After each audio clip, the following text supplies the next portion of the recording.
Tak rovno pri názve Košická futbalová aréna mi napadne pozdvihnutie športovej kultúry po dlhých rokoch v Košiciach, keďže takýto stánok tu chýbal.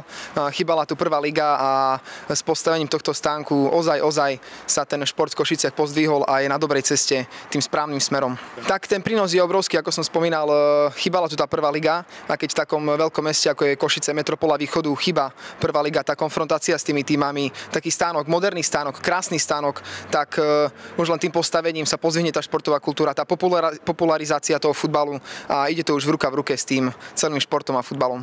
Tak je to jednoznačne postup do prvej ligy. Bolo to v máji 2023 a jak sme tu vyhrali ten zápas a postúpili, vybehlo sa na tú hraciu plochu, bolo to plno ľudí, takže to bol asi taký najlepší a najkrajší zážitok z Košickej futbalovej arény.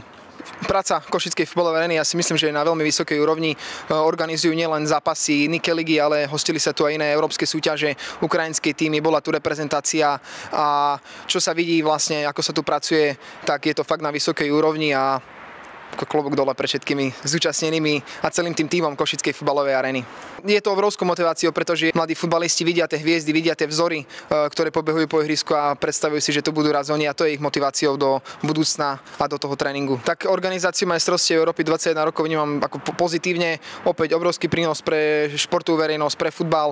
Uvidíme tu mnoho hviezd do 21 rokov. Našu reprezentáciu tu síce neuvidíme, ale možno sa prebojuje do semifinále, budú nejaké medaily na dosah.